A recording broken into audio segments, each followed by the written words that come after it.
اچھا بچہ جب پیدا ہوتا ہے تو ماں سے کوئی کہتا ہے خوش ہو جاؤں؟ کہتا ہے؟ ارے یہ تو نیچرل چیز ہے نا، فطری چیز ہے. بچہ آیا ماں خوش ہو گئی، اس کا آیا ہے. باپ خوش ہو گیا، باپ بن گیا. ایکو کم کریں بھائی. باپ کیوں خوش ہوا؟ کیونکہ باپ بن گیا. ماں خوش کیوں ہوئی؟ اب توجہ کرو ذرا.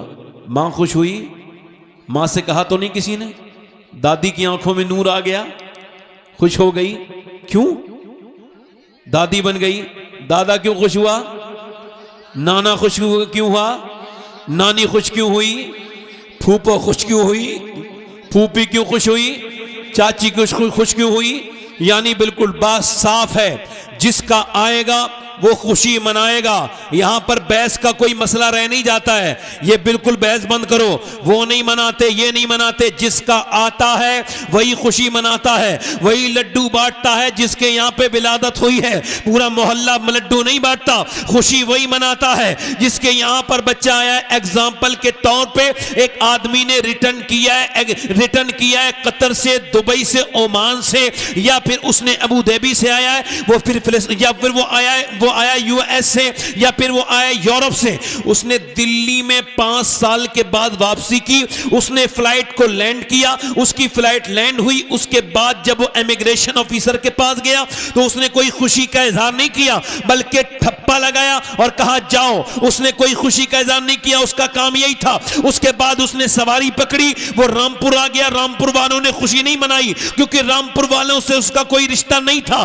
وہ جب محلے میں آیا تو محلے والے خوش نہیں ہوئے کیونکہ کوئی رشتہ نہیں تھا. مگر جیسے ہی وہ اپنے گھر میں داخل ہوا، جیسے ہی بیٹی نے دیکھا، بیٹی دیکھتے ہی باپ کو رونے لگی، میرے ابا آ گئے. بی بی بولی ہائے میرا سرتاج آ گئے. ماں بولی ہائے میرا لال واپس آ گیا. بیٹا بولا میرے والد آ گئے. بہنیں بولی میرا بھائی آ گیا. باپ نے کہا ارے خوش ہو گیا ہوں میں، میرا برخوردار آ گیا. میری بوڑھی آنکھوں نے میرے بیٹے کو دیکھ لیا. اب اور کسی مثال کے بغیر سمجھو، جب نبی پاک کی ولادت کی خوشخبری جب ہندوستان میں آئی ہے تو دیوبند والوں نے کہا کوئی خوشی نہ منانا چونکہ آنے والا ہماری طرح آیا ہے. سہارنپور والوں نے کہا کوئی خوشی نہ مناؤ، آنے والا کسی چیز کا مالک و مختار نہیں. اور جب ندوہ والوں پہ یہ خبر پہنچی تو بولے یہ جائز نہیں ہے کیونکہ آنے والے سے ہمارا کوئی تعلق نہیں ہے. مگر جیسے یہ خوشخبری بریلی کی سرزمین پہ پہنچی، میرا امام پکار اٹھا سب سے اولا وہ آلہ ہمارا نبی، سب سے بالا وہ بالا ہمارا نبی. قرن بدلی رسولوں کی ہوتی رہی، چاند بدلی کا نکلا ہمارا نبی. کون دیتا ہے دینے کو منہ چاہیے، دینے والا ہے سچا ہمارا نبی. بابا بابا ماشاءاللہ ماشاءاللہ، زندہ باد زندہ باد. نعرہ تکبیر، نعرہ رسالت، مذہب اسلام، مسلک اعلیٰ حضرت. اس میں کوئی جھگڑے کی بات رہ گئی؟ ایک کو کم کر دو بھائی، آواز بڑھا دو. اس میں کوئی جھگڑے کی بات رہ گئی؟ جلدی بولو کوئی رہ گئی؟ جس کا آیا ہے. ایک مجھے اسی ٹائپ کا آدمی ملا، بولا بریلوی ہو؟ میں نے الحمدللہ. بولے آپ میلاد مناتے ہو؟ میں نے کہا چھوڑو نا، بحث نہیں کرتے، ایک سوال کا جواب دو. بولے نہیں میں نے بحث نہ کرو، ثبوت. میں نے ثبوت سب چھوڑو اس بات کو. کس سے محبت کرتے ہو سب سے زیادہ؟ کس سے محبت کرتے ہو؟ تو سوچنے لگا. میں نے کہہ دو حضور سے. بولے ہاں ہم اپنے آپ صلی اللہ علیہ وسلم سے بہت محبت کرتے ہیں. میں نے کہا یہ بتاؤ اگر تمہیں پتہ چلے کہ اللہ کے رسول صلی اللہ علیہ وسلم آج کے دن تشریف لائے تھے، یہی دن تھا، تو تمہارے دل کو کیسا لگے گا؟ بولے مجھے خوشی ہوگی. میں نے کہا وہی تو ہمیں ہوتی ہے.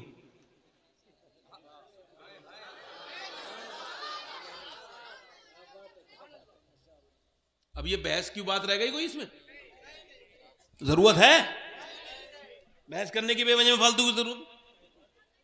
حضور تشریف لائے ہیں مکے میں، سبحان اللہ، اور اعلیٰ حضرت فرماتے ہیں صبح طیبہ میں ہوئی. لے ثابت ہے، ظاہر ہے، باہر ہے، مکے میں آئے. اعلیٰ حضرت کو بھی اس کا علم ہے. مگر پہلا شعر یہ کہا کہ صبح طیبہ میں ہوئی. تو یہ بتاؤ حضور پیدا کہاں ہوئے اور اعلیٰ حضرت کہاں کہہ رہے ہیں؟ تو یہ جو ستارہ ہے اس سے مراد کون ہے؟ یہ جو آیا ہے نور لینے، جو آیا ہے صدقہ لینے، آیا ہے تارا تو کیا یہ تارا حضور ہیں؟ نہیں، حضور کا صدقہ لینے آیا ہے. حضور لینے والے نہیں ہیں، دینے والے ہیں. کون دیتا ہے دینے کو منہ چاہیے. اور وہ بھی ستارہ آیا ہے. میرا امام جب کوئی بات کہتا ہے تو بغیر تحقیق کے نہیں کہتا. ٹھیک ہے، توجہ ہے آپ لوگوں کی نہیں؟ بغیر تحقیق کے میرا امام بات نہیں کہتا نا. اب توجہ کرو، میرا امام کوئی بات بغیر تحقیق کے نہیں کہتے. ایک صاحب نے مجھ سے کہا اس شعر کا مطلب سمجھاؤ. میں نے کہا ابھی تو مجھے بھی پتا نہیں ہے، تھوڑا ٹائم چاہیے، میں محنت کروں گا تو آپ کو بتا دوں گا. میں نے سوچا اب انہیں اکیلے کو کیا بتانا ہے، چلو پوری محفل کو بتا دیتے ہیں. اعلیٰ حضرت نے فرمایا صبح طیبہ میں ہوئی بٹا ہے باڑا نور کا. یہودیوں کی پرانی کتابوں میں لکھا تھا یہ نشانی ان کے دادا پردادا لکڑ دادا نگر دادا یعنی دادا دادا نسل در نسل یہ ان کے لیے ہدایت تھی کہ ایک نبی کے آنے کا، آخری نبی کے یہ علامت ہے، یہ سمٹمز ہیں کہ جب یہ جو ستارہ صبح چمکتا ہے صبح صادق کے وقت یہ آسمان سے نیچے کی طرف آئے گا، زیادہ آئے گا تو سمجھ لینا آخری نبی کا ظہور ہو چکا ہے. آخری پیغمبر تشریف لا چکے ہیں. اور یہودی مکے میں نہیں تھے مگر مدینے میں بہت زیادہ تھے. مدینے کے یہودی اس کا انتظار کرتے تھے. دادا نے دیکھا، پوتے نے دیکھا، اس کے پوتے نے دیکھا، اس کے پوتے نے دیکھا. ایک دن وہ آ گیا ربیع الاول کی 12 تاریخ، تو جیسے یہودی نے اس چاند ستارے کو زمین کی طرف آتے دیکھا ایک دم چیخ کے بولا پہاڑ کے اوپر سے، ارے کیا کوئی بچہ مدینے میں آیا ہے؟ کہا کیا ہوا؟ کہا آخری نبی کی پیدائش کی علامت پوری ہو چکی ہے، ستارہ زمین کی طرف آ رہا ہے. کہا مدینے میں نہیں مکے میں آیا ہے، مکے میں. امام بولا صبح طیبہ میں ہوئی بٹا ہے باڑا نور کا، صدقہ لینے نور کا آیا ہے تارا نور. بابا بابا زندہ باد زندہ باد، ماشاءاللہ ماشاءاللہ، بابا بابا سبحان اللہ سبحان اللہ. اچھا حضور کا میلاد پڑھ رہا ہوں، اگر کسی کی کوئی دعا بھی تک قبول نہ ہوئی مانگ لینا. بزرگوں نے لکھا ہے حضور کا میلاد ہوتا ہے تو اللہ دعائیں قبول کرتا ہے، بے اولادوں کو اللہ اولاد عطا کرتا ہے. توجہ ہے کہ نہیں؟ توجہ ہے کہ نہیں؟ اب ذرا غور کریں، موبائل کی بیماری اتنی بڑی ہے، میں آپ کو بتا رہا ہوں. جیسے مثال کے طور پہ یہ میرا موبائل ہے، ایگزامپل کے طور پہ اس سے اچھے اچھے موبائل غیر مسلموں کے پاس ہیں، کوئی بڑی بات نہیں. موبائل ہے میرے پاس، اب میں جب باتھ روم میں جاتا ہوں تو اس کو استعمال نہیں کرتا ہوں. جب میں کھانا کھاتا ہوں تو اس کا استعمال ٹھیک. جب میں کسی سے بات کرتا ہوں تو اس کا استعمال، جب کسی کی بات سنتا ہوں تو اس کا استعمال، جب میں ممبر پہ بیٹھتا ہوں تو اس کا استعمال. ابھی تک میں اس موبائل کا مالک ہوں، اور جب یہ مجھے نہ باتھ روم میں چھوڑے، نہ کھانے کھاتے وقت چھوڑے، نہ کسی سے بات کرتے وقت بھی مجھے اپنے میں لگائے رکھے، تو اب یہ میرا مالک بن گیا. فرق بتا دیا آپ کو. جو 5 گھنٹے سے زیادہ موبائل دیکھتا ہے 24 گھنٹے میں، یا تو وہ پاگل ہے یا پاگل ہونے والا ہے. آکسفورڈ یونیورسٹی نے کہا ہے، میں نہیں کہہ رہا ہوں، یہ تحقیق ہے، ریسرچ ہے، اسے مذاق میں نہ لینا. اگر آپ نے اس کو مینٹین نہیں کیا تو پوری دنیا میں پاگلوں کے نئے انداز یہی ہیں کہ موبائل کھینچ لو تو رونے لگتے ہیں. بچے پاگل ہو گئے ہیں، ماں نے پاگل کر دیا بے وقوفی سے، اپنی جہالت سے. اب سنو، دل لگ رہا آپ لوگوں کو نہیں؟ حضور آئے ہیں. کون آئے ہیں بولو؟ سبحان اللہ. کہاں آئے ہیں؟ مکے میں. حضور کا میلاد ہو رہا ہے. اللہ تعالیٰ ان کے بھائی کی بخشش کرے. ارسان نام تھا نا ان کا، اللہ ان کی مغفرت کرے. حضور کے میلاد کی برکت سے میں اس طرف بھی آؤں گا. فکر آخرت تو میرا موضوع ہی رہتا ہے ہمیشہ، مگر چونکہ یہ میلاد کا محفل ہے تو میلاد اگر سننی نہیں پڑیں گے تو پھر کون پڑے گا بولو؟ اوکے، یہ سمجھنا تمہارے عقیدے سب سے مضبوط عقیدہ ہمارا. اللہ کا شکر ہے ہم ہیں اہل سنت جو صحابہ سے بھی کھل کے پیار کرتے ہیں اور اہل بیت سے بھی کھل کے پیار کرتے ہیں. اللہ کا شکر ہے صحابہ کی غلامی کا پٹا بھی گلے میں ہے اور اہل بیت کی غلامی کا پٹا بھی گلے میں ہے. تو میری بات سنو آپ. فرماتی ہیں ام سلیم انس بن مالک کی والدہ کہ جب حضور آتے ہیں، اور حافظ ذابی نے اس کی روایت کیا ہے، اتنا نام کافی ہے اس روایت کی صحت کے لیے. فرماتی ہیں کہ اللہ کے رسول میرے گھر آ کے آرام کرتے تھے دوپہر میں، اور حضور کا جب پسینہ نکلتا تھا، سبحان اللہ، صحابہ نے کبھی حضور کو پوچھا نہیں حضور کدھر ہیں، جدھر سے خوشبو آتی تھی ادھر ہی چلتے تھے. میرا امام کہتا ہے کیا مہکتے ہیں مہکنے والے، بو پہ چلتے ہیں بھٹکنے والے. سبحان اللہ. اب توجہ کرو. فرماتی ہیں نبی پاک کا میں پسینہ اکٹھا کر لیتی تھی. کہاں بولو؟ ایک پیالی میں، ایک کٹوری میں. تو حضور نے پوچھا یہ میرا پسینہ اکٹھا کرتی ہو؟ کیا کرتی ہو ام سلیم، کیا کرتی ہو؟ کہنے لگے حضور مدینے میں کوئی میڈیکل نہیں، کوئی اسپتال نہیں، کوئی ڈسپینسری نہیں، کوئی ڈاکٹر نہیں، بچوں کو ہمارے پیلیا ہو جائے، یرقان ہو جائے، بخار آ جائے تو حضور دوا تو کوئی نہیں نا، تو ایک قطرہ آپ کے پسینے کا منہ میں ٹپکا دیتے ہیں تو بچے کو اللہ شفا دے دیتا ہے. لے ہمارا بڑا مضبوط عقیدہ ہے، وہی جو صحابہ کا ہے وہی ہمارا ہے. اور کیا کرتی ہو؟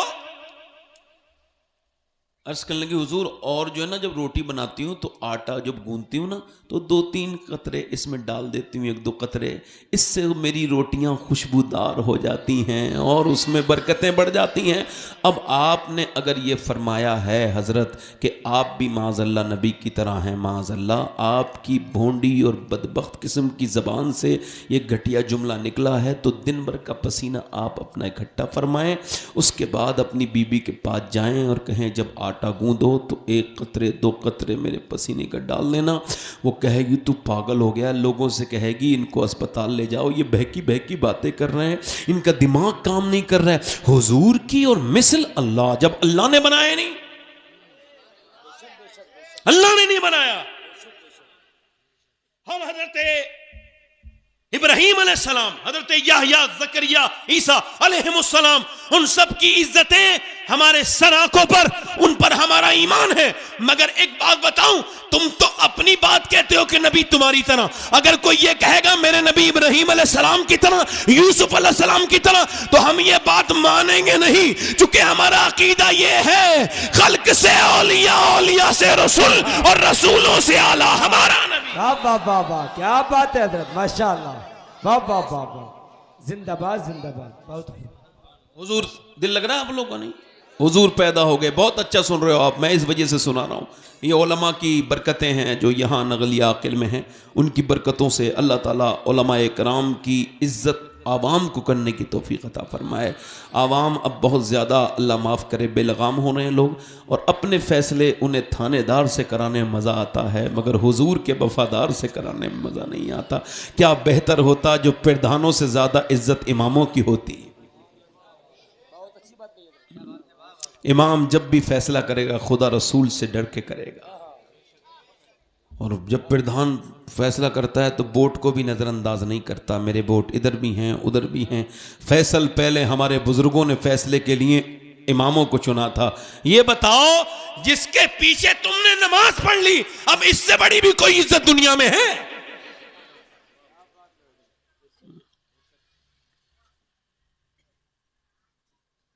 کہاں جا رہے ہو بھائی؟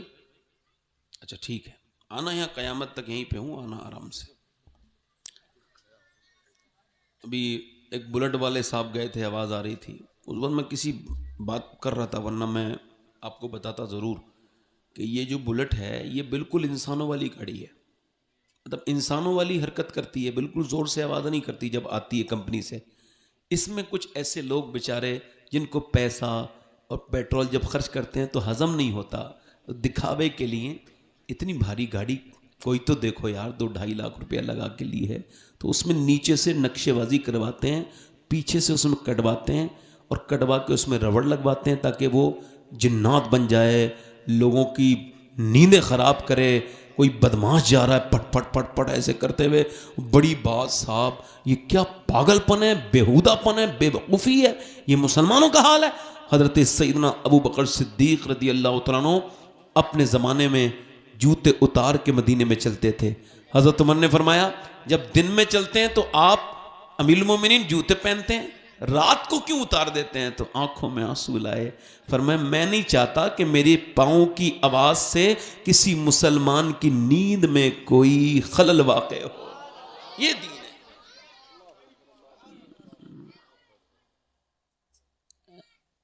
مگر چونکہ گنجے کو اگر ناخون مل جائیں وہ اپنی کھوپڑی کھجا کھجا کے خراب کر دیتا ہے، ایسے ہی کسی کم ظرف کو کوئی نعمت مل جائے تو پورے لوگوں کو خراب کرتا ہے وہ.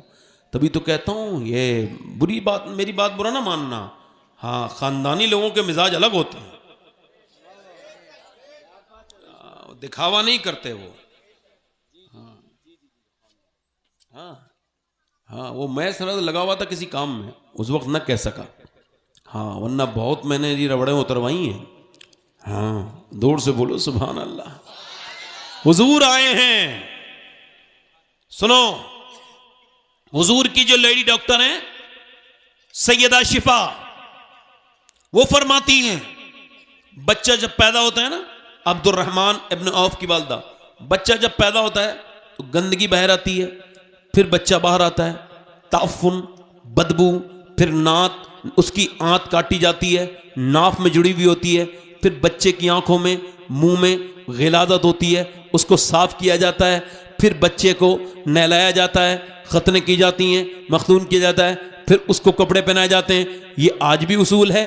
ایسے ہی بچے دنیا کے پیدا ہوتے چلے آئے ہیں، ایسے ہی ہوں گے. یہ پہلے بچہ پیدا ہوگا، گندگی باہر کو آئے گی، اس سے پہلے بدبو آئے گی، پھر بچہ پیدا ہوگا. مگر سیدہ شفا فرماتی ہے میں جب آمنہ کے گھر میں گئی تو میں نے دیکھا کہ اور بچوں کے آنے سے پہلے میں نے بدبو کا احساس کرتی تھی، مگر اس بچے کی پیدائش سے پہلے میں نے جتنی بہترین خوشبو سونگی اپنی پوری زندگی میں نہ اس سے پہلے سونگی نہ اس کے بعد کبھی وہ خوشبو سونگی. میں نے دیکھا کہ نبی پاک جب تشریف لائے ہیں تو پورے ان کے روم میں نور ہی نور آسمان سے زمین تک نظر آنے لگا. فرماتی ہے نبی پاک کو میں نے گود میں لیا، اللہ کے رسول کو گود میں لیا تو میں نے دیکھا ان کی ناف کٹی ہوئی ہے، ان کا چہرہ چمک رہا ہے، بالکل آنکھوں میں ان کے سرما لگا ہوا ہے. میں نے سیدہ آمنہ کے ہاتھ میں دے کے کہا اے آمنہ میں نے بچے تو بہت دیکھے مگر تیرے لال کی طرح میں نے کوئی لال نہیں دیکھا. سیدہ آمنہ اپنے بیٹے کو دیکھ کے روتی ہیں. سیدہ شفا کہتی ہیں آمنہ اتنا حسین اور عظیم بچہ جب آتا ہے تو ماں روتی نہیں. کہ لگی میں اس وجہ سے رو رہی ہوں کاش اس کے والد عبداللہ ہوتے، وہ بھی اپنے بیٹے کو دیکھ لیتے. اس کے بعد گود میں لیا سیدہ آمنہ نے اور فرماتی میں نے سوچا اپنے بیٹے کے اپنے لال کی آنکھوں میں میں سرما لگا دوں تو اس کی آنکھوں میں قدرتی سرما لگا ہوا تھا. میں نے سوچا کہ کچھ زلفوں کو سوار دوں تو اس کے بال تو قدرتی طور سے دست قدرت نے سوارے ہیں تمہارے گیسو. حضور کے بال جو ہیں وہ پہلے ہی نبی پاک کے سورے ہوئے تھے. میں حیرت میں پڑ گئی کہ سرما لگا ہوا ہے، بال سورے ہوئے ہیں. عاطف غیب سے آواز آئی او حلیمہ او آمنہ میرا محبوب دنیا میں سورنے کے لیے نہیں بلکہ سوارنے کے لیے آیا. نعرہ تکبیر، نعرہ رسالت، مذہب اسلام. اچانک صبح کی پہلی کرن ہستی ہوئی آئی، مبارک باد دے کر یہ خبر دادا کو پہنچائی کہ رحمت نے تیری سوکھی ہوئی ڈالی ہری کر دی، تیری بیوہ بہو کی گود اپنے نور سے بھر دی. ملا ہے آمنہ کو فضل باری سے عظیم ایسا نہیں ہے بیر ہستی میں کوئی در یتیم ایسا. واہ واہ بے شک بے شک. سرکار آ گئے حضور. ایسا سرکار آئے تو لائے کیا؟ سرکار معلوم ہے کیا لائے؟ حضور نے فرمایا بوڑھوں کو دھکا مارتے تھے لوگ، بڑھاپے والوں کی کوئی قدر نہیں. حضور نے فرمایا جس نے سفید داڑھی والے کی عزت کی اس نے ایسا کیا جیسے مجھ محمد کا اس نے احترام کیا.